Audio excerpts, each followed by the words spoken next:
사도신경으로 신앙 고백 드림으로 새벽 예배 시작합니다. 전능하사 천지를 만드신 하나님 아버지를 내가 믿사오며 그 외아들 우리 주 예수 그리스도를 믿사오니 이는 성령으로 잉태하사 동정녀 마리아에게 나시고 본디오 빌라도에게 고난을 받으사 십자가에 못 박혀 죽으시고 장사한 지 사흘 만에 죽은 자 가운데서 다시 살아나시며 하늘에 오르사 전능하신 하나님 우편에 앉아 계시다가 저리로서 산자와 죽은 자를 심판하러 오시리라. 성령을 믿사오며 거룩한 공회와 성도가 서로 교통하는 것과 죄를 사하여 주시는 것과 몸이 다시 사는 것과 영원히 사는 것을 믿사옵나이다. 아멘. 이 아침에 우리에게 주시는 하나님의 말씀은 창세기 9장 18절에서 29절 말씀까지, 창세기 9장 18절에서 마지막 29절까지입니다. 우리 말씀 찾으셨으면 18절부터 같이 읽습니다. 방주에서 나온 노아의 아들들은 셈과 함과 야벳이며 함은 가나안의 아버지라. 노아의 이 세 아들로부터 사람들이 온 땅에 퍼지니라. 노아가 농사를 시작하여 포도나무를 심었더니 포도주를 마시고 취하여 그 장막 안에서 벌거벗은지라.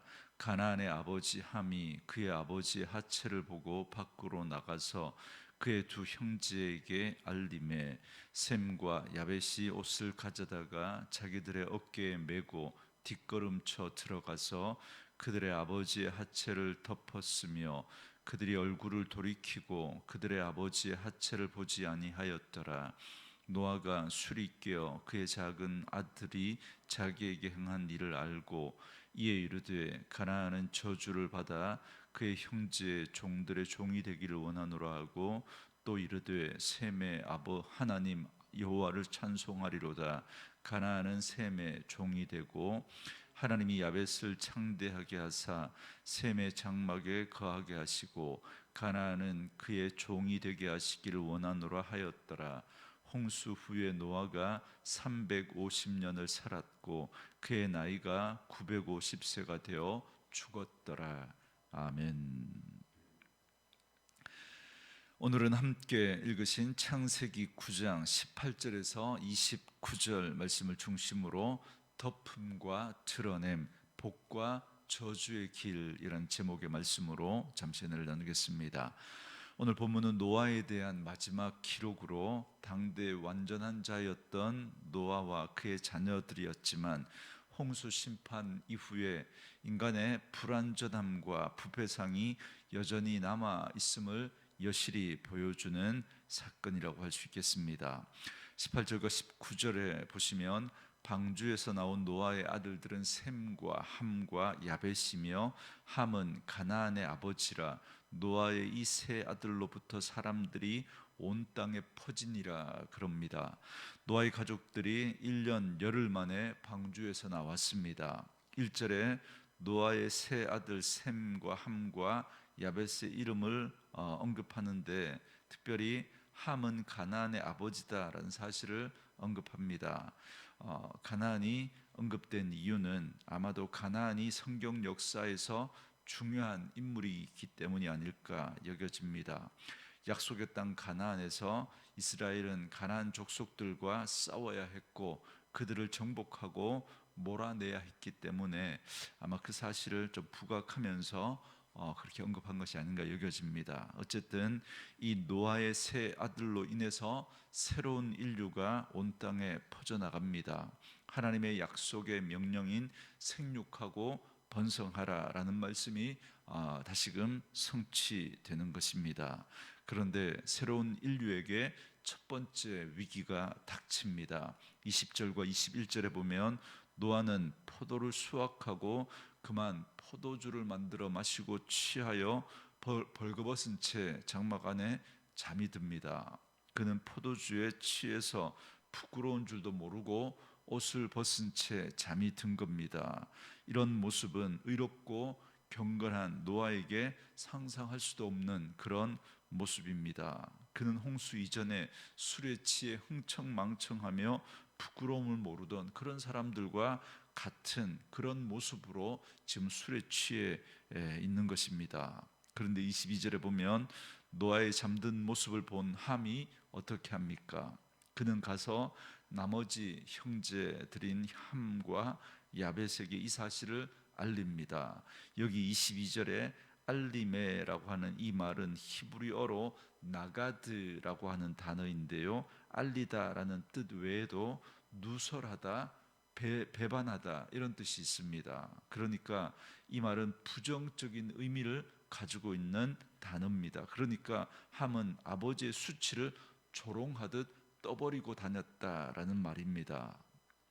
우리는 아담과 하와가 타락해서 벌거벗은 것의 수치를 느껴 무화과나무 잎을 엮어 치마를 만들어 입은 일을 잘 알고 있습니다. 그런 그들에게 하나님은 긍휼과 자비를 베풀어서 동물의 가죽옷을 지어 입히게 하지 않았습니까?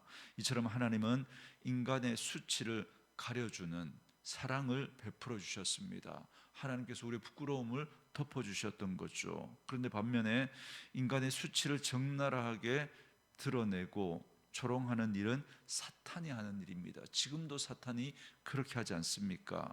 우리 안에 있는 그런 죄를 지적하고 고발하고 떠버리는 일, 그게 사탄이 하는 일입니다. 함은 바로 이런 일을 행하였던 겁니다. 한순간에 악한 인간의 본성과 사단의 영향을 받아서 아버지의 수치를 떠버리고 다녔던 겁니다. 그러나 셈과 야벳은 아버지의 수치가 드러나는 그 위태로운 순간에 지혜롭게 행동했습니다. 오늘 우리가 잘못하고 한순간 사탄의 도구로 전락하는 그 경우가 바로 이런 경우입니다. 당사자의 아픔과 또 수치는 전혀 고려하지 않은 채 그의 잘못과 실수를 비난하기에 바쁘고 여기저기에 퍼뜨리기에 바쁩니다. 그를 향한 긍휼의 마음이나 배려가 전혀 없습니다. 그래서 예수님 뭐라고 말씀하셨습니까? 마태복음 18장에 보면 형제가 죄를 범하는 것을 알면 다른 사람에게 말하지 말고 그와 1대1로 권면하라, 그렇게 말씀하셨습니다. 형제의 잘못을 보았을 때 분명 내가 보기에 정말 잘못이라고 여겨지면 그냥 덮고 지나가서도 안 되겠지만, 그렇다고 여기저기 소문을 내고 다녀서도 안 됩니다.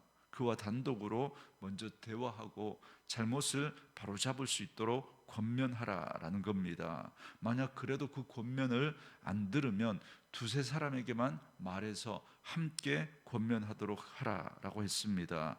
이는 가급적 그의 잘못을 드러내지 않고 최소한의 필요한 인원들만 함께 그를 가서 바로 잡아주라고 바로 잡아주도록 노력하라는 겁니다. 그리고 만약에 그때도 소용이 없으면 교회 7일을 받도록 권면하라고 하셨습니다. 그러니까 아무리 권면해도 소용이 없으면 그때는 이렇게 7일을 받도록 해서라도 잘못해서 돌이키도록 하기 위한 겁니다.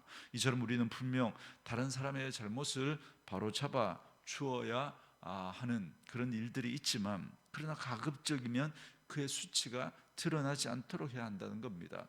많은 사람들에게 떠버리고 다녀서 그것 때문에 그 사람을 인격적으로 모독하고 그렇게 하는 일들은 없어야 한다는 것이죠. 아무리 잘못한 사람이라도 그를 사랑하고 존중의 태도로 대해야 함을 말씀하는 겁니다. 셈과 야벳은 다행히 사려 깊은 태도로 아버지 노아의 수치를 가려 주었습니다. 인종으로 우리 민족은 셈의 후예들입니다.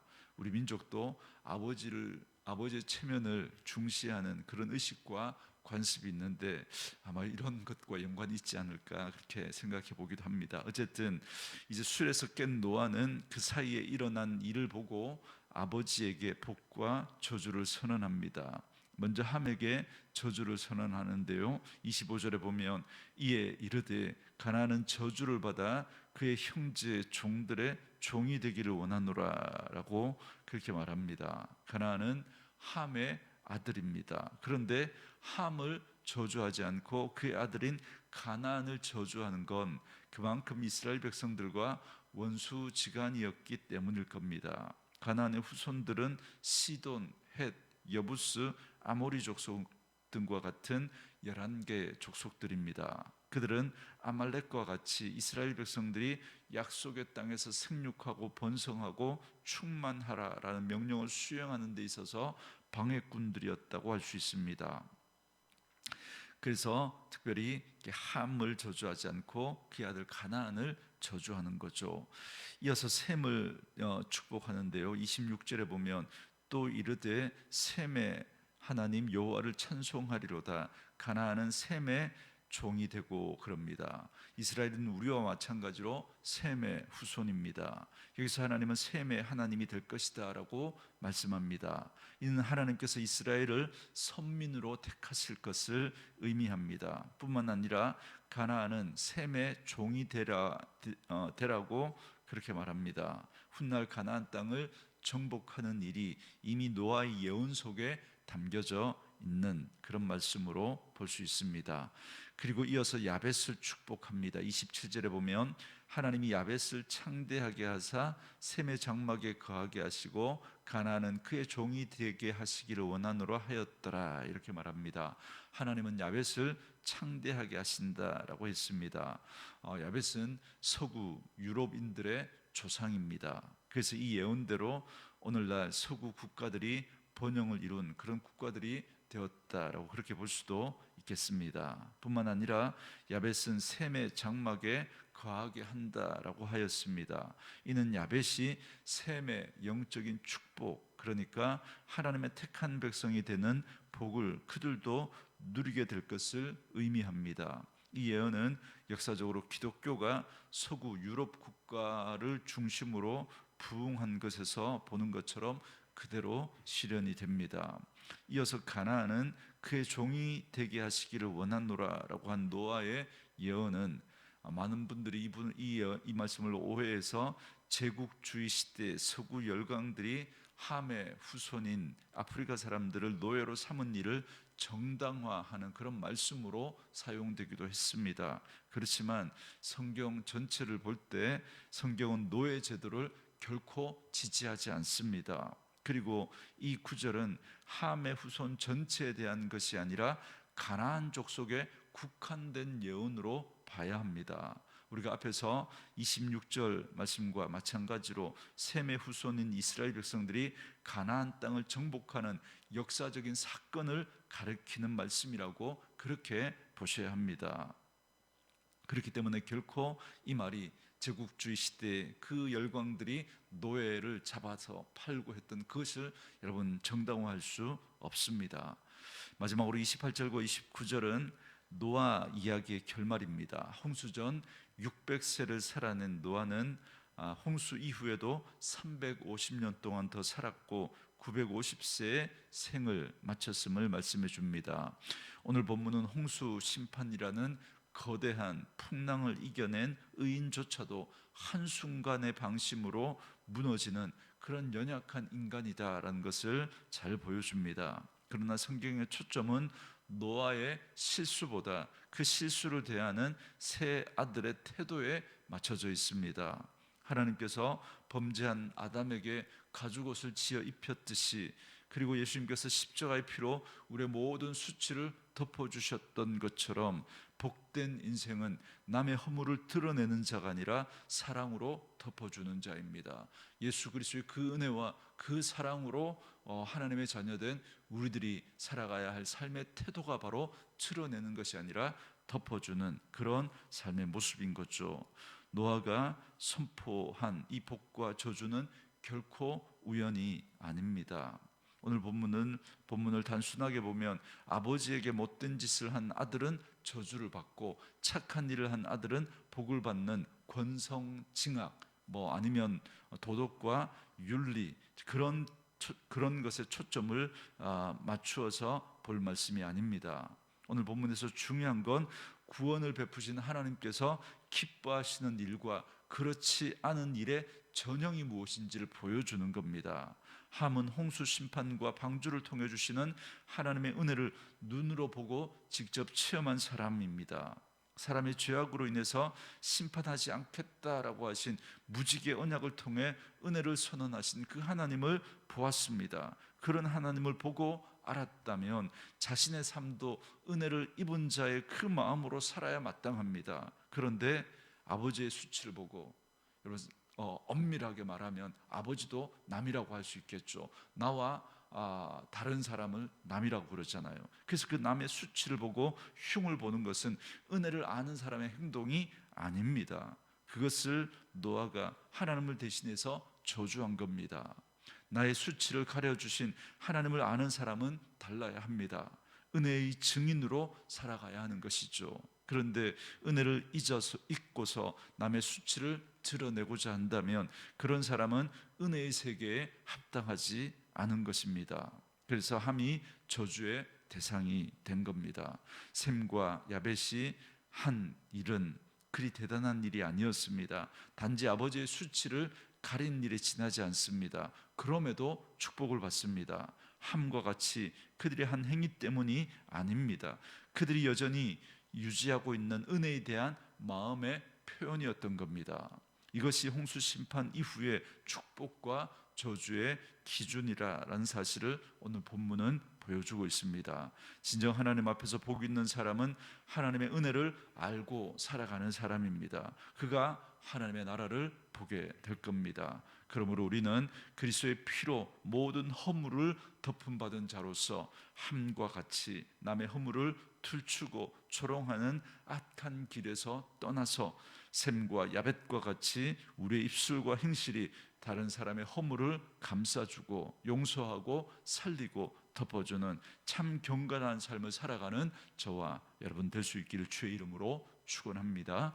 우리 주신 말씀 묵상하시면서 이 찬양 함께 들으시며 기도하는 시간 갖겠습니다.